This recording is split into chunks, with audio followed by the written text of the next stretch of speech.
16 பெற்று பல்லாண்டு வாழ்க்கை. 16 பெற்றா 16 பிள்ளை அல்ல, 16 நன்மைகளே 16 தீமைகளே. அதனால நாம யாரு? தேவனுடைய பிள்ளைகள். அதனால நமக்கு தெரிய வேணும், நமக்கு தெரிய வேணும். இயேசு கிறிஸ்து நிமித்தம் எனக்கு பாடு வந்தால் அதை சகிக்க நான் தயார் என்ற வேதம் எனக்கு அழைப்பு கொடுக்கிறது. ஆனா என்னுடைய அறிக்கையினால நான் அப்படிப்பட்ட ஒரு வலைகளே விழுந்து விடக் கூடாது. ஏனென்றால் இதை நாம் தியானிக்காததுனால நமக்கு புலப்படவில்லை. தியானித்து பார்த்தா புலப்படுதான். நான் சொல்றதெல்லாம் தவறு, நான் பாடுறதும் தவறு. அநேக பாட்டுகள் தவறா பாடுகிறோம், நான் பாடுகிறதும் தவறு, சொல்லுகிறதும் தவறு. என்னுடைய வாயிலே புறப்பட வேண்டிய வார்த்தைகள் எல்லாம் அது எப்படி இருக்க வேண்டுமா? நன்மையானவைகளும் செவ்வையானவைகளும். வாயிலே புறப்படுகிறது எல்லாம் ஆசீர்வாதமானதும் ஒன்றுமே அசுத்தம் இல்லாததாக எப்பொழுதும் எப்படி புறப்பட வேண்டும்? அதனால சுத்தமுடைய இதயத்தில் அல்லது நல்ல பொக்கிஷத்துல இருந்து நல்லது புறப்படுமா? நமக்கு நல்லதுதான் இல்லையே உள்ளத்துல. அதனால நாம சொல்லும் பொழுது நன்மையும் தீமை ரெண்டும் உள்ள இருக்கு. சுகமும் துக்கம் வேண்டா என்ன? சுகமும் வியாதி. துக்கம் வேண்டா என்ன? வியாதிப்பட்டவன் தான் துக்கத்தோட இருப்பான். அதனால சுகமும் துக்கம் வேண்டா, சுகமும் வியாதியும் எல்லாவற்றையும் நான் உன்னோடு கூட இருப்பேன். அதனாலதான் வியாதி வந்தா கணவனுக்கு மனைவி என்ன செய்யறா? என்ன செய்யறா? அழிக்க பண்ணீங்க, அழிக்க பண்ணீங்க. அதனாலதான் பார்க்கத்தானே வேணும். அதனால நாம் கவனமாக இருக்க வேண்டும். நம்முடைய தியானம் ஆண்டவர் சொல்லுகிறார், ஒழுக்கம் உள்ளவைகளை சிந்தித்துக் கொண்டிருங்க, உண்மை உள்ளவைகளை சிந்தித்துக் கொண்டிருங்க, ஒழுக்கம் உள்ளவைகளை சிந்தித்துக் கொண்டிருங்க, நலமானவைகளை சிந்தித்துக் கொண்டிருங்க. ஏனென்று சொன்னால் நம்முடைய வாயின் அறிக்கை, நாம் கேட்கிற காரியங்கள், நாம் பார்க்கிற காரியங்கள் நமக்குள்ளே தாக்கத்தை கொண்டு வருகின்றால் என்னுடைய வாழ்க்கையில ஒன்றாக கலந்து விடுகிறது என்றால் என்னுடைய தன்மை நான் பெற்றுக் கொள்கிறேன். எதையும் ஒரு சின்ன காட்சி, ரோட்டில் ஒட்டியிருக்கிற ஒரு போஸ்டர், ஏதாவது ஒரு அசிங்கமான நிர்வாணமான போஸ்டரை கூட நீங்க பார்த்துட்டீங்கன்னா, பார்த்து ஒரு செகண்ட் அதுல நீங்க நிலைச்சிட்டீங்கன்னு சொன்னால் அது உங்கள் மனதிலே பதிந்து விடும். 4 பேர் வரத்தான் செய்வார்கள். சொன்னத்துல கவனம். அப்படிப்பட்ட காரியங்களுக்கு நாம கொடுக்க கூட என்னுடைய தன்மை நான் பெற்றுக் கொள்ளுகிறவன், ஒவ்வொன்றையும் பெற்றுக் கொள்ளுகிறவன். ஆகவே தியானம், நான் எந்த வேதத்தை எந்த வசனத்தை நம்புகிறேனோ அதை தியானிக்க நான் கற்றுக்கொள்ள எடுத்துக் கொள்ளுங்க. சங்கீதத்தை எடுத்துக்கொள்ளுங்க. சங்கீதம்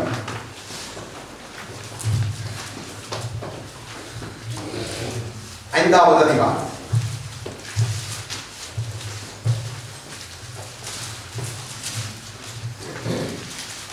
கடைசி 2 வசனங்கள். உம்மை நம்புகிறவர்கள் யாவரும் சந்தோஷித்து இந்நாளும் கம்பீரிப்பார்களா? நீர் அவர்களை காப்பாற்றுவீர். உம்முடைய நாமத்தை நேசிக்கிறவர்கள் உண்மையில் கனி கூறுவார்கள். ஆமென். இது நம்முடைய தியானமாக இருக்க வேண்டும். ஆண்டவரை பார்த்து சொல்லணும், ஆண்டவரே இப்ப நான் இப்படி இருக்கிறேன், நான் உம்மை நம்பி இருக்கிறேன், நான் உம்மை நம்பி இருக்கிறேன். அதனால வேதம் சொல்லுது, நீ என்னை காப்பாற்றுவீர் என்று எழுதப்பட்டிருக்கிறபடி நான் என்ன செய்ய வேண்டும்? எப்பொழுதும் சந்தோஷித்து என்னாலும் கம்பீரித்து என்ன செய்ய வேண்டும்? துதிக்க வேண்டும், பாட வேண்டும், உயர்த்த வேண்டும், மகிமைப்படுத்த வேண்டும். ஏனென்றால் உம்மை நம்பி இருக்கிறவர்களை நீர் காப்பாற்று. இதுதான் என்னுடைய தியானம், இதுதான் என்னுடைய தியானம். இதுதான் என்னுடைய மூளையிலே பதிய வேண்டும். இதுதான் என்னுடைய மனசிலே, என்னுடைய வாயிலே, என்னுடைய நாடத்திலே, என்னுடைய நாடிலே, என்னுடைய ரத்தத்திலே போக வேண்டும். என்ன? அவரை நம்பி இருக்கிறேன், அவர் காப்பாற்றுவார். இதுதான் நமக்கு இப்ப பிரச்சனை. எத்தனை பேர் என்ன செய்யறாங்க? குறிப்பு எடுத்துட்டு, குறிப்பை கட்டா எடுத்துட்டு சாத்தியாட்ட யோசியத்தை போயிட்டு எங்களுடைய எதிர்காலம் எப்படி இருக்கா, இல்லாட்டி பிள்ளையுடைய குறிப்பை கொண்டு போயிட்டு பிள்ளை எதிர்காலமே ரட்சிக்கப்பட்டாங்க போற இல்லையா, ஒழிச்சு போறாங்க. அவங்களோட வாழ்க்கையில சாத்திரக்காரன் சொல்றது அப்படியே நடக்கும் என்று அதை நம்பி போற முடியா? அவன் என்ன சொல்லுகிறானோ அப்படியே நடக்கும். எத்தனையோ பேர் எங்களோட சித்தியுடைய, எங்க மனைவியுடைய தாயுடைய சித்தியுடைய மகன் காணாம அப்ப அது நியூஸ்ல போயிட்டு எடுத்தாங்க. டூவாரி நம்முடைய இலங்கை நியூஸ்ல. அதுல இவங்களோட அம்மாவும் இவங்களோட சொந்தக்காரர்கள் சொல்றாங்க, அவனுக்கு டைம் சரியில்லை, நாம சாத்திரம்.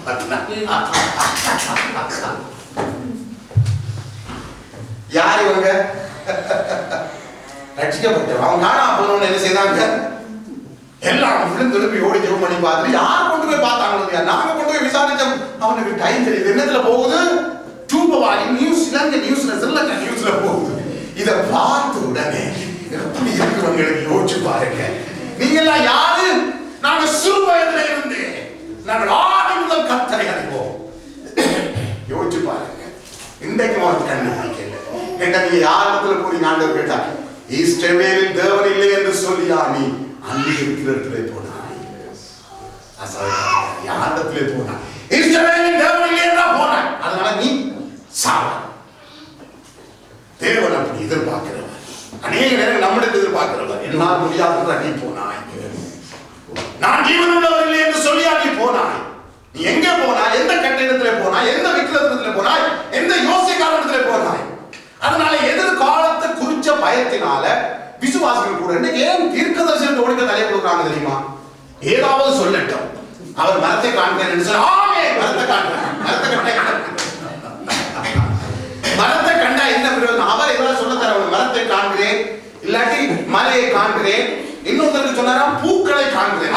கொழும்பில் உள்ள ஒரு சகோதரர் நன்கு தெரிந்தவர் நமக்கு பழக்கம் சொன்னாரா, என்ன சொன்னார்? உங்களுக்கு ஒரு பெரிய ஊழிய கருந்தியாளர் வந்தார், நான் ஓடி போய் ஜெபம் பண்ணி சொல்லி தலையை கொடுத்து அவர் சொன்னாராம், பூக்களை காண்கிறேன், வெள்ளை பூக்களை காண்கிறேன். அப்ப அதுக்கு என்ன அர்த்தம்? அதான் தெரியல. நீங்க இப்ப சொல்றதை பார்த்து அதைத்தான் அவர் சொல்லி இருப்பார். வெள்ளை பூக்களை காண்கிறேன், மரத்தை காண்கிறேன், இப்படி ஒவ்வொருத்தரும் ஒன்றை சொல்லுவாங்க. நீங்க அடுத்த ஊழியக்காரர் போய் தலையை கொடுத்தீங்கன்னா அவர் சொல்வார், காகத்தை காண்கிறேன். காகத்தை கண்டா தலையில அடுத்தது எச்சம் விடும். காகம் வந்து அடுத்தது எச்சம் வரும். அதனால தன்னுடைய எதிர்காலத்தை குறித்து அறிய மக்களிடையே உலகம் முழுவதிலும் யார் என்னுடைய எதிர்காலத்தை சொல்வார்கள் என்று புறப்படுகிற இந்த நாட்களிலே தேவன் நம்முடைய எதிர்காலத்தை நமக்கு ஏற்கனவே தன்னுடைய வார்த்தையை எழுதி வைத்திருக்கிறார். ஜீவனுள்ள நாட்கள் நன்மை கிருபையும் உன்னை தொடர்ந்து அதுதான் என்னுடைய எதிர்காலம் என தேவன் சொல்லியிருக்கிறார். அதை விட சாத்திரம் பெரிதல்ல. அவன் உனக்கு சொல்லி அதை எங்கட ஊர்ல நடந்து கொண்டிருக்கிற கூத்த கேளுங்க. திடீரென்று என்னுடைய தாய் போன் அடிச்சான். என்னன்னு கேட்ட, உன்னுடைய சகோதரிக்கு போன் அடி. இன்னும் அவசரமான காரியமும் சரி என்று வேலை 8 மணிக்கு அடிச்ச உடனே அவர் சொன்னா, எங்கட ஊர்ல ஒரு மனிதன், அவருக்கு யாரோ பேசிட்டு விட்டார்களா.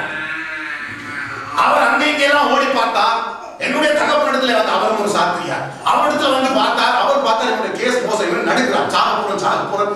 இரவு 12 மணிக்கிடையில என்ன கொல்ல போறாங்க, அசுத்தாரம். இப்ப அவர் என்ன செய்தார், உங்களால முடியாது, எங்கேயாவது சேர்ச்சுக்கு கொண்டு போங்க, சேர்ச்சுக்கு கொண்டு போங்க. சரி, அப்பா என்ன சார் கையை பிடிச்சு கூட்டு கொண்டு, என்னுடைய சகோதரி எங்கட இப்ப இருக்கிற எங்கட சேர்ச்சு, எங்கட ஊர் சேர்ச்சு அந்த சிறிய கோட்டில கொண்டு போய் விட்டார். அவர் போய் சேர்ச்சுக்குள்ள படுத்துட்டார். படுத்து சொன்னாரா, எனக்கு இதுக்கு இருக்க சமாதானமா இருக்குது. சரி என்று சொல்லி என்னுடைய சகோதரி போயிருந்து பாடி துதிச்சு அபிஷேக தண்ணி அடிச்சு ஜெபிச்சு குடிக்க கொடுத்து அவர் அமைதியாகினார். போன் எடுத்து அவர், தம்பி என்ன நடந்தது தெரியுமா தம்பி, அவர் என்னோட கதைக்கிறார். தம்பி சாத்திரக்காரத்துல போனார்,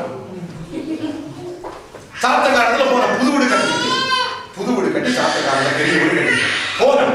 சாத்திரக்காரன் பார்த்துட்டு ஏதெல்லாம் சொன்ன, அதிசயம் எல்லாம் செய்தோம். இடையில சாத்திரக்காரனுக்கு மங்களுக்கு கூட என்ன வந்துக்குது, மூல வந்து ஏதோ ஒத்து வர இல்லை.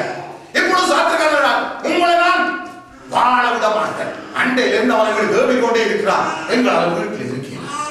வீட்டுல உதவி இல்லை, மனைவியும் பிள்ளை, இன்னொரு வீட்டுல ஒரு மகள் இருக்கிறார். இவர் சேர்ச்சி கொண்டல, நேற்று சேர்ச்சி கொண்டலாம் படுத்துக்கிறார். அப்ப அவருக்கு நான் போன ஆண்டவரை பற்றி சொல்லி ஜெபித்து எல்லாம் முடிஞ்சது. பிறகு மாநில போன் எடுக்க அக்கா சொன்ன, நல்ல சந்தோஷமா இருக்கிறார். அவர் சொன்னார், வீட்டுக்கு நீங்க வந்து ஜெபித்து அங்கே இருக்கிற அந்த மந்திரம் செய்து கொண்டு வச்சுட்டார், எல்லாம் எடுத்து வீசும் வரைக்கும் நான் வீட்டுக்குள்ள போக மாட்டேன். அப்ப இன்றைக்கு காந்தன் அதை செய்ய போற காந்தன் வந்து ஜெபம் பண்ணிட்டு போயிட்டு அவர் சொல்லியிருக்கிறார், இன்றைக்கு நான் வந்து உங்களோட வீட்டை வந்து சுத்திகரித்து ஜெபம் பண்ணி அதெல்லாம் வீசிட்டு போறேன். அவன் அதுக்கு பிறகு நான் போய் என்னுடைய வீட்டுல இருப்பேன், என்னால வீட்டுல இருக்கிறேன். இதெல்லாம் எதுக்காக வாங்க தெரியுமா, சாத்திரம் கேட்க போறது. அதனால கவனம், தேவனுடைய பிள்ளைகளுக்கு தேவன் தான் வெளிச்சம். அவர் சொன்னார், நான் இந்த உலகத்துக்கு ஒளியா இருக்கிறேன். என்னிடத்தில் விசுவாசமா இருக்கிறவன் இருளாதபடிக்கு அவன் ஒளியை காணும்படியாக நான் இந்த உலகத்துக்கு வெளிச்சமா இருக்கிறேன் சொன்ன ஆண்டவர் நம்மை பார்த்து சொன்னார், நீங்கள் இந்த உலகத்துக்கு ஒளியாய் வெளிச்சமா இருக்கிறீங்க. நீங்க தான் இந்த உலகத்துக்கு வெளிச்சம். அப்ப வெளிச்சத்துல நடக்கிறவனுக்கு தெரியும் நான் எங்க போறேன்.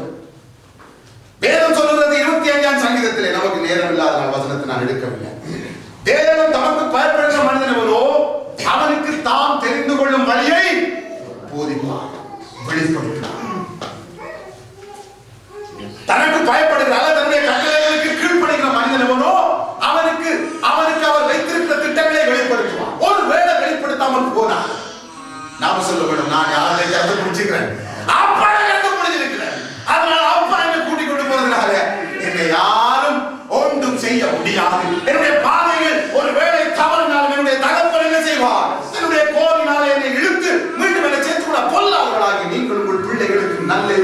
உங்களுக்கு அறிந்திருக்கும். பொருளாதாரங்களாகிய நீங்கள் உங்கள் பிள்ளைகளுக்கு உன் பிள்ளை தவறி போன நீ என்னப்பா செய்வாய்? முதல் வேலை என்ன செய்வாய்? உன் மகளை போய் பிடித்து, மகளே நீ போற பாதை பிட, நீ போற பாதை தவறு, இந்த பாதையில போன உனக்கு ஆபத்து என்று சொல்லி அவனை கூட்டி உன்னோடு கொண்டு போவாயா இல்லையா? யோசிச்சு பாருங்க. அப்படித்தானே கொண்டு போவோம். ஆண்டவர் சொல்ல, பொல்லாதவர்களாகிய நீங்கள் உங்கள் பிள்ளைகளுக்கு நல்ல கொடுக்காமல் இருக்கும் போது பரமபிதா நீங்கள் ஜீவனை கொடுக்காதவர்கள், அவர் ஜீவனை கொடுத்தவர். அவர் நீங்கள் அவர்களுக்காக அடிக்கப்படாதவர்கள், ரத்தம் சிந்தாதவர்கள், முள்முடி சுமக்காதவர்கள், அவமானப்படாதவர்கள், தூக்கப்படாதவர்கள், குட்டப்படாதவர்கள். ஆனால் அவரோ எல்லாவற்றையும் ஏற்றுக்கொண்டார். எனக்காக, நமக்காக அவர் நம்மை தள்ளி விடுறதுக்கு பதிலாக, நம்மை நியாயத்திற்கு பதிலாக, நம்மை தண்டிக்கிறதுக்கு பதிலாக நம்மை சேர்த்துக் கொண்டார். எப்படி சேர்த்துக் கொண்டாரா? மனிதனாக அல்ல, மகனாக. அதனால தேவன் தூரமாய் தண்டிக்கப்பட வேண்டிய, கொல்லப்பட வேண்டிய, கைவிடப்பட வேண்டிய, காணியாட்சிக்கு புறம்பாகப்பட வேண்டியவரை அவர் மீட்டது மட்டுமல்ல, முதலாம் மனிதனாக இருந்தார். ஆதாமில் இருந்து எப்படி இருந்தது? கிறிஸ்து வரைக்கும் மனிதனாக இருந்தார், மகனாக இருக்க. இப்பொழுது தேவன் என்ன செய்தார்? அவனை கூப்பிட்டு அவனை ரட்சித்து மனிதனை தினமாக்கி விட்டார்.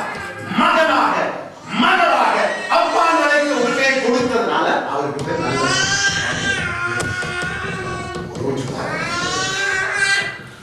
தீமை செய்தவர்களுக்கு நன்மை செய்கிறார். வேண்டிய, கொல்லப்பட வேண்டிய, தள்ளப்பட வேண்டிய, அனுமதிக்கப்பட வேண்டிய அதுதான் அதுக்குதான் நாங்கள் கருதி உலகத்தில் தேவன் இருக்கும்போதாக நீக்கி சொல்றாங்க. எல்லாரும் தேவமாக எல்லாரும் வழிமாறி போகிறார்கள். எல்லாரும் அவனவன் தந்தன் இஷ்டப்படி ஓடினான். வழிமாறி போனோம்.